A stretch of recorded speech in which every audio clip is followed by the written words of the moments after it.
Bulletin में सबसे पहले बात करेंगे मौसम की। मुल्क के बेशतर इलाकों में मौसम बदल गया है, गर्मी की शिद्दत में कमी आ गई है। इस्लामाबाद, आज़ाद कश्मीर, खैबर पख्तूनख्वा और पंजाब के मुख्तलिफ हिस्सों में रात गए और सुबह के वक्त बारिश हुई। बारिश के बायस मौसम खुशगवार हो गया है। आज़ाद कश्मीर में समाहनी और गिरदोनवा में मूसलाधार बारिश हुई, जबकि खैबर पख्तूनख्वा में डेरा इस्माइल खान और टांग में बारिश हुई। पंजाब में फैसलाबाद, गोजरा, भक्कर, हाफिजाबाद और सरगोदा में तेज आंधी के साथ मूसलाधार बारिश हुई है। बारिश के बाद बेशतर इलाकों में गर्मी खत्म हो गई है और मौसम खुशगवार हो गया है।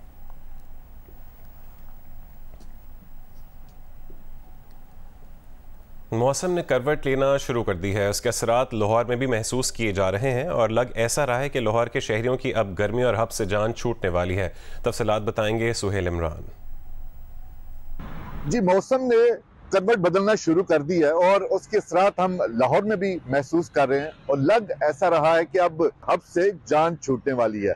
अगर इस वक्त मौसम की बात की जाए तो मौसम अबरआलूद है और प्रेडिक्शन यही है कि आज बारिश हो सकती है। कल भी बारिश हुई थी और आज भी वक्फे वक्फे से बारिश हो सकती है। इस वक्त कई इलाके ऐसे हैं लाहौर के जहां पर हल्की बूंदाबांदी का सिलसिला भी शुरू हो चुका है और अगर हम बात करें चुंगी, अमर सद्दू और डिफेंस के इलाकों की तरफ, वहां पर हल्की बारिश का सिलसिला शुरू हो चुका है। इस वक्त मैं गुलबर्ग से रिपोर्ट कर रहा हूँ और यहाँ पर भी आप देख सकते हैं मेरे विजुअल्स में कि यहाँ पर बादल छाए हुए हैं और खुशगवार मौसम है, हवाएं चल रही हैं और आने वाले दिनों में भी शहरी जो है वो सुख का सांस ले सकते हैं कि आने वाले दिनों में मौसम जो है उसमें खासी तब्दीली देखने को मिलेगी। जी, कराची में चुप ताजिया का पहला जुलूस निश्तर पार्क से बरामद हो गया, जो मुकर्ररा रास्तों से होता हुआ हुसैनिया ईरानियान पर इख्तिताम पजीर होगा। एम ए जिना रोड से जुलूस और सिक्योरिटी का अहवाल बताएंगे नुमाइंदा जियो न्यूज़ काशिफ मुश्ताक।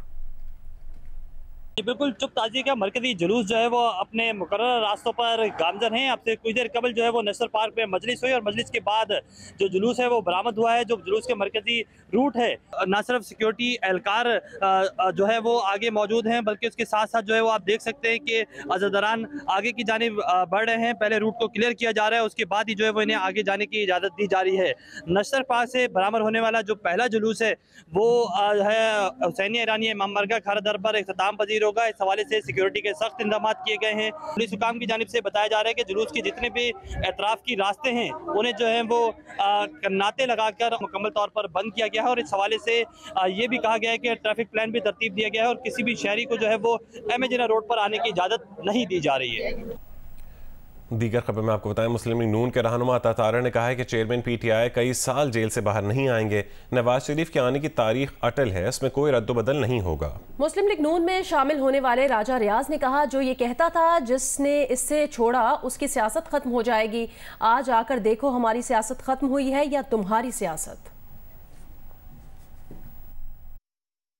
और ये इमरान इतना बड़ा चोर है कि ये इंशाल्लाह अगले कई साल जेल से बाहर नहीं आता। 4 साल काली ऐनकें लगाकर शामों को बैठ के तर्जमानों के इजलास किए, एक ईंट नहीं लगाई, एक तरक्याती मंसूबा नहीं लगाया, महंगाई के तदारक के लिए कोई एक काम नहीं किया। आज कहता है बात करना चाहता हूं और मैं आपको कहता था कि इनकी दौड़ें लगेंगी। मैं कहता था आपको।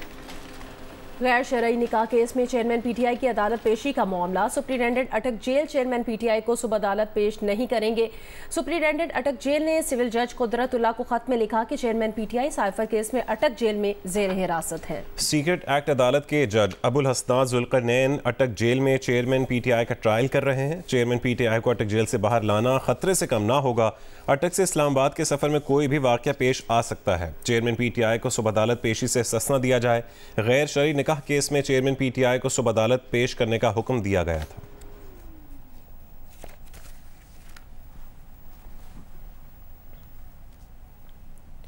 चीफ जस्टिस काजी फायज ईसा ने रवां हफ्ते के लिए 5 बेंच तश्कील दे दिए हैं जो मुख्तलिफ मुकदमात की समाअत करेंगे। चीफ जस्टिस काजी फायज ईसा की सरबराही में 3 रुकनी रेगुलर बेंच फैजाबाद धरना केस की नजरसानी दरखास्तों पर समाअत 28 सितंबर को करेगा। जस्टिस अमीनुद्दीन खान और जस्टिस अतर मिनल्लाह बेंच का हिस्सा होंगे। सुप्रीम कोर्ट में चीफ जस्टिस काजी फायज ईसा के ओहदा संभालने के बाद दूसरे हफ्ते में अवामी नौयत के मुकदमात के साथ फैजाबाद धरना केस की नजरसानी दरखास्तें भी समाअत के लिए मुकर्रर की गई हैं। चीफ जस्टिस काजी फायज ईसा की सरबराही में 3 रुकनी बेंच बुध को सुप्रीम कोर्ट मुलाजमीन की मुकम्मल तफसील फराहम करने से मुतालिक रजिस्ट्रार ऑफिस के खिलाफ दरखास्त पर भी समाअत करेगा। जुमेरात को 2019 से दायर फैजाबाद धरना केस के फैसले के खिलाफ दायर विफाकी हुकूमत समेत 8 नज़रसानी दरखास्तों पर समाअत की जाएगी।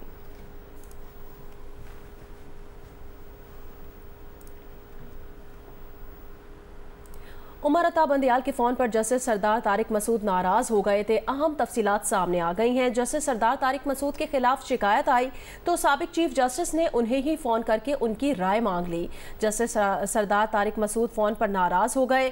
कहा, मेरे खिलाफ शिकायत आई है तो केस सुप्रीम जुडिशल काउंसिल क्यों नहीं भेजा, इसकी बजाय मुझे फ़ोन क्यों कर दिया। जस्टिस सरदार तारिक मसूद ने 5 सितंबर के फ़ोन पर अगले ही दिन खत लिखकर अपनी नाराज़गी का इजहार किया। खत की कॉपी सुप्रीम जुडिशल काउंसिल के अरकान को भी भिजवाई। खत में लिखा कि मिस्टर जस्टिस उमर अता बंदियाल, कल रात आपने मुझे फ़ोन किया। मिसेस आमना मलिक की शिकायत पर आपने मुझसे पूछा कि इस शिकायत का क्या करना है। जनाब चीफ जस्टिस, आपका मेरे खिलाफ शिकायत पर मुझी से बात करना मुनासिब नहीं था। बेहतर होता कि आप मेरे खिलाफ शिकायत सुप्रीम जुडिशल काउंसिल के सामने रखते। मैं नहीं चाहता कि मुझ पर आपसे एहसान लेने का एक और इजाफी इल्ज़ाम लग जाए।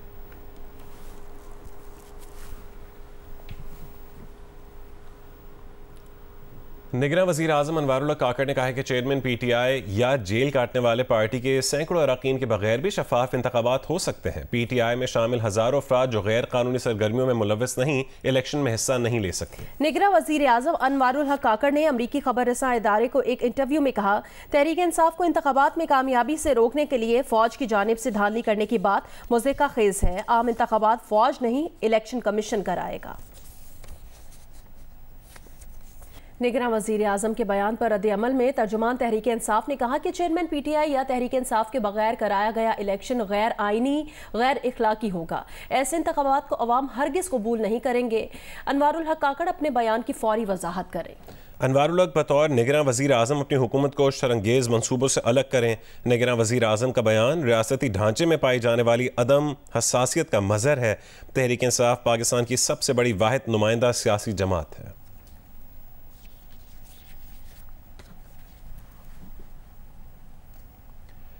ANP के मरकज़ी नायब सदर अमीर हैदर खान होती ने कहा है कि बिजली की लोड शेडिंग नाइंसाफ़ी और गैर आइनी अमल है। गंदम पर पहला हक पंजाब का है तो बिजली और गैस पर पहला हक पख्तूनख्वा। पेशावर में वर्कर्स कन्वेंशन से खिताब में उन्होंने कहा है कि कैदी 804 ने अवाम और फौज की लड़ाई प्लान की थी।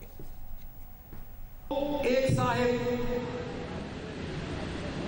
नंबर 804 दूसरे के बच्चों को कहते हैं जाओ लड़ पड़ो, नहीं लड़ते, खुद पीछे से बैठकर सब कुछ प्लान कर रहे होते।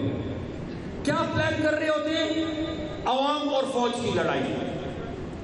लेकिन अगर इन्होंने ये ना किया होता तो शायद इन्हें आज ये दिन ना देखना हो। सबसे हिसाब किताब इन्होंने मांगा। अब अगर इनसे हिसाब किताब मांगा जा रहा है तो इसमें क्या बुरा है?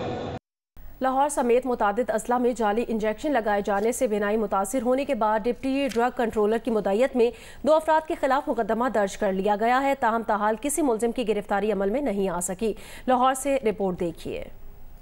डिप्टी ड्रग कंट्रोलर लाहौर हाफिज आलम शेर की मुद्दत में थाना फैसल टाउन लाहौर में 2 मुलजमान नवीद अब्दुल्ला और बिलाल रशीद के खिलाफ ड्रग एक्ट की दिफात के तहत मुकदमा दर्ज। FIR में कहा गया कि मुलजमान ने बगैर लाइसेंस अद्वियात की तैयारी और जखीरा अंदोजी के अलावा गैर रजिस्टर्ड अद्वियात फरोख्त की। इंजेक्शन की वजह से मरीज मौलिक बीमारी में मुब्तला हुए। ज़राए ड्रग कंट्रोल ऑफिस के मुताबिक अब तक इंजेक्शन लगने से मुतासिर होने वाले 68 मरीज सामने आ चुके हैं। सबसे ज्यादा मुतासरा मरीज मुल्तान में सामने आए हैं। मुलजिम नवीद एक निजी कैंसर अस्पताल की डिस्पेंसरी में काम करता था। इसके साथ वो एक मल्टीनेशनल कंपनी के डिस्ट्रीब्यूटर से इंजेक्शन खरीद कर सप्लाई भी करता था। मुलजिम 400 वाइल के एक इंजेक्शन से 1.2 ml के मुतअद्दिद इंजेक्शन बना लेता और फिर इन इंजेक्शन को बराह रास्त निजी क्लिनिक्स में फरोख्त करता था। इंजेक्शन बनाने वाली मल्टीनेशनल कंपनी के मुताबिक इंजेक्शन मुख्तलिफ हिस्सों में बांट कर इस्तेमाल नहीं किया जा सकता और ये इंजेक्शन सिर्फ कैंसर के मरीजों के लिए है। आंखों के मरीजों के लिए ये इंजेक्शन फायदेमंद नहीं। इन ज़राए ने मजीद बताया कि पाकिस्तान में ये इंजेक्शन 2 साल कबल आया था। ये इंजेक्शन पाकिस्तान में सिर्फ 2 जगहों, एक मल्टीनेशनल कंपनी और दूसरा एक बड़े निजी अस्पताल में बनाया जाता है। डिप्टी ड्रग कंट्रोलर ने मॉडल टाउन में वाक़या एक गैर कानूनी मैन्युफैक्चरिंग यूनिट भी सील कर दिया। मुलजिम नवीद को 2 रोज पहले मालूम हो गया था कि इंजेक्शन से इन्फेक्शन हो रहा है। इसके बाद मुलजिम ने मुतलका डिस्पेंसरी से सारा स्टॉक गायब कर दिया था। असल इंजेक्शन बनाने वाली कंपनी के 2 डिस्ट्रीब्यूटर्स को भी इंजेक्शन की मजीद फरोख्त से रोक दिया गया है। पंजाब हुकूमत ने अमराज चश्म के इलाज के लिए इंजेक्शन के इस्तेमाल पर क्वालिटी रिपोर्ट आने तक 2 हफ्ते तक पाबंदी आयद कर दी है। निगरान वज़ीर आला पंजाब मोहसिन नकवी का कहना है कि इंजेक्शन की वजह से मुतासर होने वाले अफराद का मुफ्त इलाज होगा। निगरान वज़ीर आला पंजाब मोहसिन नकवी ने अपने एक बयान में कहा है कि महकमा सेहत के हुक्काम और माहिरीन अमराज चश्म के साथ अहम मीटिंग हुई है, जिसमें 4 उमूर पर फौरी अमल दरामद का फैसला किया गया। नॉन स्टेरलाइज्ड इंजेक्शन की दस्तयाबी के जिम्मेदार ड्रग इंस्पेक्टर्स के खिलाफ फौरी कार्रवाई का फैसला किया गया। अमराज चश्म के इलाज के लिए इंजेक्शन के इस्तेमाल पर क्वालिटी रिपोर्ट आने तक 2 हफ्ते तक पाबंदी आयद कर दी गई है, जबकि इंजेक्शन की वजह से अंधेपन के शिकार अफराद का मुफ्त इलाज किया जाएगा और मामले की तहकीकात के लिए आला इख्तियाराती कमेटी भी कायम की जाएगी। निगरान वज़ीर आला पंजाब मोहसिन नकवी ने लाहौर में बंद रोड एलिवेटेड प्रोजेक्ट के दोनों पैकेजेस का संगे बुनियाद रख दिया है। 7.3 किलोमीटर तवील प्रोजेक्ट की तामीर 4 माह में मुकम्मल होगी। मोहसिन नकवी का कहना है कि चीन से कुछ मांगने नहीं गए थे, टेक्नोलॉजी पर बात करने गए थे। जज साहिबान को कानून के मुताबिक कर्जे दिए हैं, सरकारी मुलाजमीन के लिए भी ऐसा प्लान ला रहे हैं। निगरान वज़ीर आला पंजाब मोहसिन नकवी ने लाहौर में बंद रोड एलिवेटेड प्रोजेक्ट के दोनों पैकेजेस का संगे बुनियाद रखा। पैकेज 1 में नियाजीता सगिया इंटरचेंज और पैकेज 2 में सगिया इंटरचेंज ता बाबू साबू इंटरचेंज कंट्रोल कॉरिडोर तामीर होगा। प्रोजेक्ट के तहत 4 लेन पर मुश्तमिल 2 रोया हाई राइज सड़क तामीर की जाएगी। इस मौके पर मीडिया से बात करते हुए मोहसिन नकवी का कहना था, बंद रोड के साथ रिंग रोड को जोड़ने का काम कर रहे हैं। इस मंसूबे का 120 दिनों में मुकम्मल किया जाएगा। ड्रेनेज सिस्टम पंजाब में बहुत बड़ा इशू है, इनकी कोशिश है कि पुराना सिस्टम ठीक करके चलाया जाए।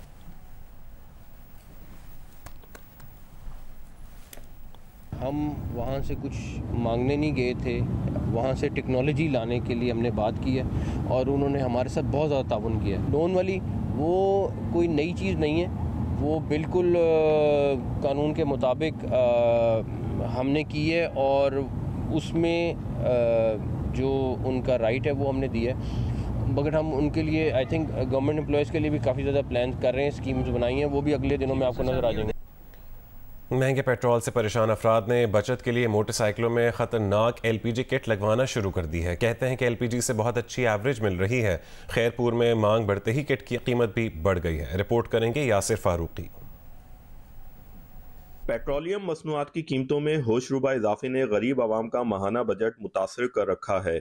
आमदन व अखराजात में तवाज़ुन बरकरार रखने के लिए लोग मुख्तलिफ तरीके तलाश कर रहे हैं। रानीपुर में लोगों ने मोटरसाइकिलों को पेट्रोल से चलाने के बजाय LPG में तब्दील करना शुरू कर दिया है, जिससे इनकी बचत निफ्स से जायद होती है। एवरेज बहुत अच्छी है। अभी पेट्रोल जो है ना बहुत महंगा हो गया है, इसलिए जो अब गाड़ी जो है LPG पे करते हैं। पेट्रोल पे गाड़ी सीधी चलती है 40 से 45 किलोमीटर और गैस पे चलती है 80 से 100 किलोमीटर चल जाती है 1 किलो गैस में। पहले किट लगा कर देते थे 4500 रुपये में, अब ये 6000 की लगा कर दे रहे हैं।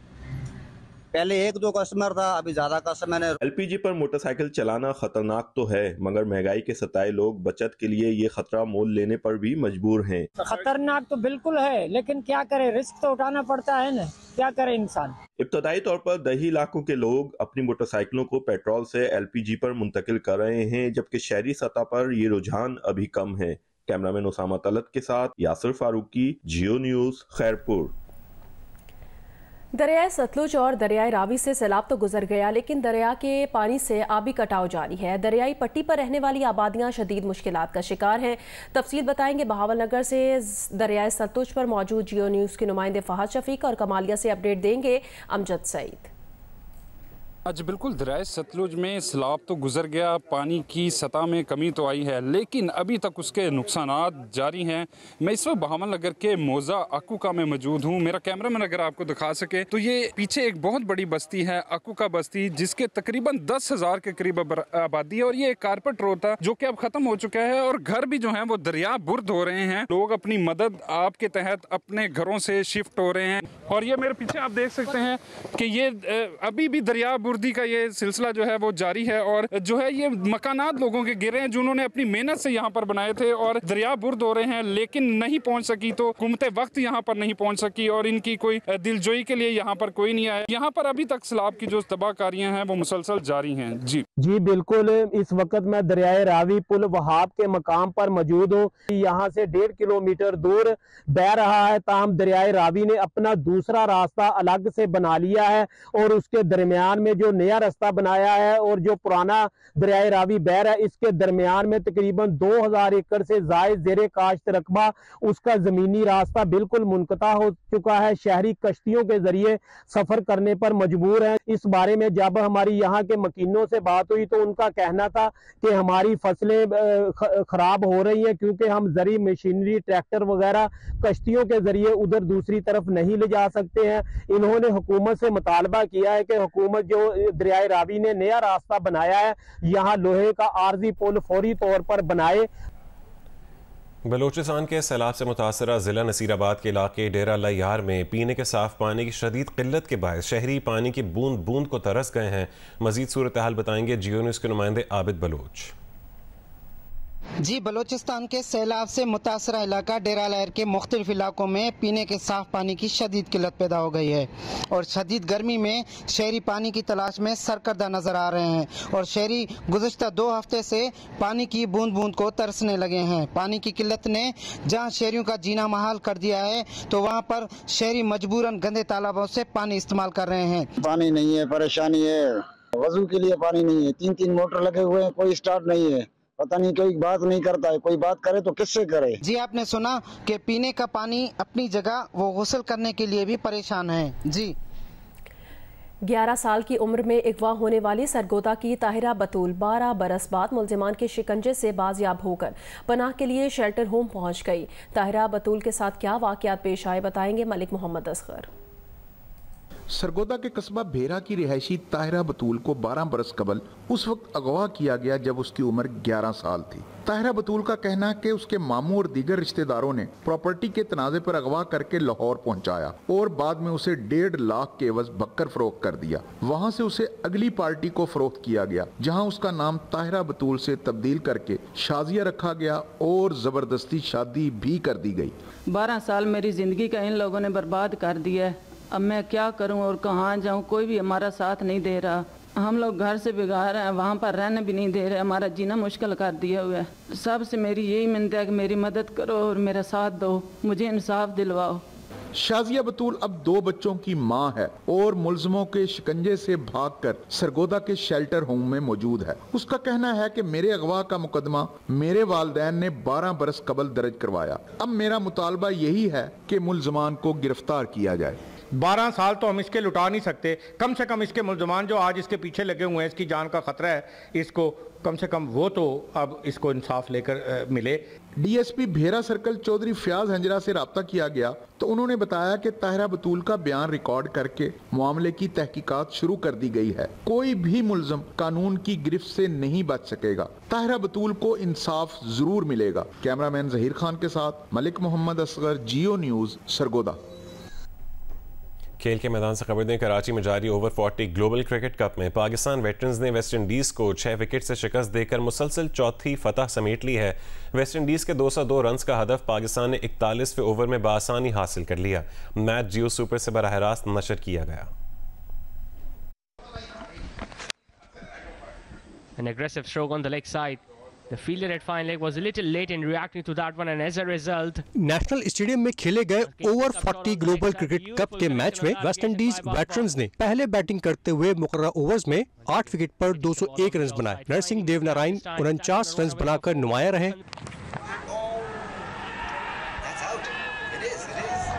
Oh, wow. Yep, I heard the nick. I was amazed why is nobody appealing for it. You are young, man. दारी बाल गोबन ने 45 और लॉरेंस फर्नम ने 37 रन बनाए। पाकिस्तान की जानिब से अब्दुल कादिर ने 3 विकेटें हासिल की। इमरान अली ने 2, मोहम्मद समी और वकास अहमद ने 1-1 wicket Lee. Bowled well, Bobba, although he's considered a boundary, but he has been quite impressive with his line and length. जवाब में पाकिस्तान ने हदफ 41वें ओवर में 4 विकेट पर हासिल किया। पाकिस्तान वेटरन्स के रिजवान असलम ने 82 रन की शानदार इनिंग्स खेलकर पाकिस्तान को फतह की राह दिखाई। अमजद अली ने 64 रन स्कोर किए। एशियन गेम्स के बाकायदा मुकाबलों के पहले रोज मेजबान चीन के एथलीट्स ने शानदार कारकर्दगी का मुजाहरा करते हुए 20 गोल्ड मेडल समेत मजमूई तौर पर 30 तमगे अपने नाम कर लिए। चीन की शहर हैंगजू में जारी एशियन गेम्स में हफ्ते को होने वाली इफ्तिताई तकरीब के बाद इतवार को बाकायदा मुकाबलों का पहला दिन था, जिसमें चीन के एथलीट ने शानदार कारकर्दगी पेश की और मुख्तलिफ खेलों में कामयाबी हासिल करते हुए सोने के 20 तमगे अपने नाम किए। इसके अलावा 7 चांदी और 3 कांसे के तमगे भी हासिल किए। कोरिया 5 गोल्ड मेडल के साथ दूसरे, जापान 2 सोने के तमगों के साथ तीसरे, हांगकांग चौथे और उज्बेकिस्तान 1 गोल्ड मेडल के साथ 5वें नंबर पर है। बर्लिन मैराथन का विमेन इवेंट इथियोपिया की टिगिस्ट आसिफा ने रिकॉर्ड वक्त के साथ जीत लिया है, जबकि मेंस इवेंट में डबल ओलंपिक चैंपियन केनिया के एलियोट किपचोगे रिकॉर्ड 5वीं मरतबा बर्लिन मैराथन जीतने में कामयाब रहे। पाकिस्तान के नंबर 1 न्यूज चैनल जियो न्यूज के एंकर मोहम्मद जुनेद ने भी बर्लिन मैराथन में शिरकत की और 3 घंटे 54 मिनट के वक्त के साथ उसे मुकम्मल करने में कामयाब रहे। हुकूमत बर्लिन में गर्म मौसम में होने वाली मैराथन में हजारों अफराद ने शिरकत की। इसके वुमेन इवेंट में इथियोपिया की टेक्सेट आसफा ने रिकॉर्ड वक्त के साथ टाइटल अपने नाम किया। उन्होंने मुकर्रर फासला 2 घंटे 11 मिनट और 53 सेकंड्स में तय किया, जो पिछले बरस की रेस से तकरीबन 2 मिनट कम रहा। मेंस इवेंट में डबल ओलंपिक चैंपियन केनिया के एलियोट किपचोगे ने फतह हासिल की। वो रिकॉर्ड 5वीं मरतबा बर्लिन मैराथन जीतने में कामयाब रहे। उनका वक्त 2 घंटे 2 मिनट और 42 सेकंड्स रहा। बर्लिन मैराथन में पाकिस्तान के नंबर 1 न्यूज चैनल जियो न्यूज के एंकर मोहम्मद जुनेद ने भी शिरकत की। उन्होंने 3 घंटे 54 मिनट में रेस मुकम्मल की। इस मैराथन में कई और पाकिस्तानी भी शरीक हुए। कौमी क्रिकेट स्क्वाड के भारतीय वीज़ों पर पीसीबी और आईसीसी के दरमियान राबता हुआ है। आईसीसी ने पीसीबी को यकीन दहानी करवाई है कि वीज़ों का मामला आज हल हो जाएगा। तफसील जानेंगे नुमाइंदा जियो न्यूज सुहेल इमरान से। सुहेल बताएगा क्या अपडेट है? कौमी क्रिकेट स्क्वाड को आज भारतीय वीजों की इजरा का कवी इम्कान है और भारतीय सफारत खाने को उम्मीद ये की जा रही है, जो यकीन दहानी भी कराई गई है और पाकिस्तान क्रिकेट बोर्ड को इस हवाले से बताया भी गया है कि वजारत दाखिला जो भारतीय है उसकी जानब से सफारत खाने को एनओसी मिल जाएगा और एनओसी मिलते ही पाकिस्तान क्रिकेट टीम को वीजों का इजरा कर दिया जाएगा। इस मामले में जब ताखीर हुई थी वीजों के इजरा पर तो पाकिस्तान क्रिकेट बोर्ड ने आईसीसी से रब्ता किया था और फिर आईसीसी ने भारतीय क्रिकेट बोर्ड से फौरी तौर पर अपनी हुकूमत की जानब से एनओसी जारी करवाने के लिए हदायत जारी की थी और उनको बीसीसीआई ने आईसीसी को यकीन दहानी कराई कि अगले 1-2 रोज में ये मामला हल हो जाएगा। ये आज से गुज़िश्ता रोज की बात है, तो इसलिए आज यही इम्कान जाहिर किया गया है कि आज पाकिस्तान क्रिकेट स्क्वाड को वीजे जारी कर दिए जाएंगे। बुध की सुबह अर्ली मॉर्निंग पाकिस्तान की रवानगी शेड्यूल है हैदराबाद दक्कन के लिए बरास्ता दुबई। इससे पहले अगर वीजे जारी कर दिए जाते जुमे के रोज तक तो पाकिस्तान क्रिकेट टीम का यही प्लान था कि 2 रोज दुबई में क्याम करेगी और उसके बाद हैदराबाद दक्कन रवाना होगी। लेकिन अब जो ताखीर हुई है वीजों में, अब पाकिस्तान क्रिकेट टीम बुध की सुबह बरास्ता दुबई हैदराबाद दक्कन पहुंचेगी और 27 के रोज पाकिस्तान भारत में पहुंच जाएगी हैदराबाद दक्कन और 29 को उसका पहला न्यूजीलैंड के खिलाफ मैच शेड्यूल्ड है। जी शुक्रिया सुहेल इमरान अपडेट करने के लिए। आगे बढ़ते हैं। गिलगित बल्तिस्तान में नॉर्दर्न एरिया ट्रांसपोर्ट कॉरपोरेशन के मुलाजमीन का अपने मुतालबात के हक में जारी एहतजाजी धरना 12वें रोज में दाखिल हो गया है। मजीद सूरत हाल बताएंगे जियो न्यूज़ के नुमाइंदे सादत अली मुजाहिद। जी मैं यहाँ गिलगित में नॉर्दर्न एरिया ट्रांसपोर्ट कॉरपोरेशन नेटको के हेडक्वार्टर में मौजूद हूँ। यहाँ बस अड्डे में आप देख सकते हैं मेरे अकब में यहाँ नेटको के मुलाजमीन हैं जिनका धरना आज 12वें रोज़ में दाखिल हुआ है। यहाँ मुलाजमीन का ये मुतालबा है कि उन्हें DRA अलाउंस 35% एडहाक अलाउंस, गैर मुस्तकिल मुलाजमीन की मुस्तकिली और मुलाजमीन के मुलाजमत की तहफ़्फ़ुज़ के लिए कानून साजी की जाए। ये कह रहे हैं कि अगर इनके मुतालबात पूरे न हुए तो ये अगले मरहले में इससे ज़्यादा शदीद किस्म का एहतजाज करेंगे। ये अगर हमारे मुतालबात हल नहीं होते हैं, हमारा अगले लाह अमल जो होगा, हम अपने बच्चों के साथ चीफ सेक्रेटरी के दरवाजे पे या CM के दरवाजे पे भूख हड़ताल के लिए बिल्कुल तैयार हैं। इन धरनों की वजह से आज 12वें रोज़ से चूँकि धरने हैं, इसलिए इनका जो कार्गो फ्लीट है जिसके अंदर 200 के करीब ट्रक, कंटेनर और ट्रालर हैं वो भी खड़े हैं, तो गंदम का एक बहुत बड़ा बहरान पैदा हो सकता है। कराची में कैथोलिक बोर्ड ऑफ एजुकेशन के क़याम की 75 साला तकरीब का इनेकाद किया गया। साबिक वज़ीर आला सिंध मुराद अली शाह का कहना था तालीम के लिए मिशनरी स्कूल्स का किरदार काबिल तारीफ़ है। कैथोलिक बोर्ड ऑफ एजुकेशन के क़याम के 75 साल मुकम्मल होने पर सेंट पैट्रिक स्कूल में तकरीब का एहतमाम किया गया। तकरीब में आर्च बिशप ने भी शिरकत की, जबकि साबिक वज़ीर आला सिंध मुराद अली शाह तकरीब के मेहमान खुसूसी थे। आर्च बिशप और दीगर ने वज़ीर आला सिंध को अजरक पेश की। तकरीब में स्कूल के बच्चों ने टैबलो भी पेश किए। कारकर्दगी कारकर्दगी दिखाने वाले असातिज़ा और तलबा को असनाद भी दी गई। वज़ीर आला सिंध ने तकरीब से खिताब में कहा कि मिशनरी स्कूल्स ने मुल्क में तालीम के लिए अहम किरदार अदा किया है।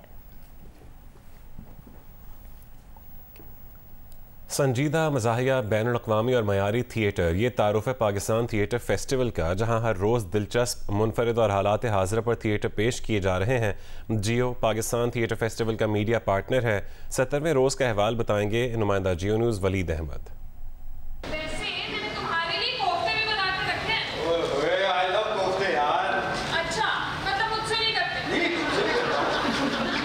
आर्ट्स काउंसिल कराची में जारी पाकिस्तान थिएटर फेस्टिवल का 70वां रोज भी तफरी से भरपूर रहा। खूबसूरत शाम में मज़ाहिया किरदारों का राज रहा और हंसी का रोलर कोस्टर चलता रहा। अपनी अम्मी के पास जाना चाहिए, उन्हें तुम्हारी जरूरत है। इस उम्र में कोरोना बहुत खतरनाक होता है। मुझे कुछ नहीं होगा, हमें जवानी में सीख के खुराक के खाएंगे। अरे लेकिन कोरोना का तो नहीं पता ना कि उन्होंने जवानी में कैसे की खाई। खेल डिनर विद डार्लिंग में शौहर ने बीवी से अफेयर्स छुपाने के लिए दोस्त को फंसा दिया। पहले तो उसकी गाड़ी खराब हो गई, फिर तुमने उसे इतना डांट दिया, मूड तो खराब होगा ना। कुछ कह नहीं सकती। अरे भाई वो कुक थोड़ी है, इंसान भी तो है, और मूड खराब हो गया तो खाना भी तो बुरा बनाएगी। वो हमें जहर भी दे सकती है। शेफ को मॉडल और मॉडल को शेफ बना दिया। हॉल तालियों और कहकहों से गूंज उठा। ये मेरी गर्लफ्रेंड, ये मेरा बॉयफ्रेंड। दूसरा खेल गधा मंडी पेश किया गया, जिसमें दिखाया गया कि सब एक दूसरे को कैसे गधा बना रहे हैं। छुट्टी के दिन जबरदस्त एंटरटेनमेंट हुई और टिकट के पैसे वसूल हो गए।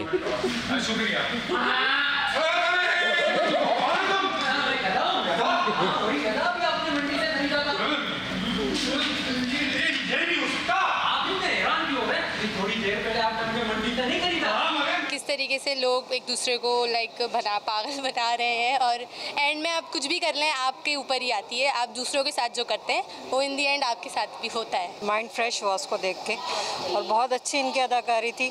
लग ही नहीं रहा था कि ये हम स्टेज ड्रामा देख रहे हैं, ऐसा लग रहा था कि जैसे हम टीवी पे ही देख रहे हैं। When I go home, I'll be thinking about it all night. It was a very good play, great acting, great direction, great production, mind blowing. Sri Lankan theatre group stages ने पाकिस्तानी थिएटर तलबा को फिल्मबदी अदाकारी के गुर भी सिखाए।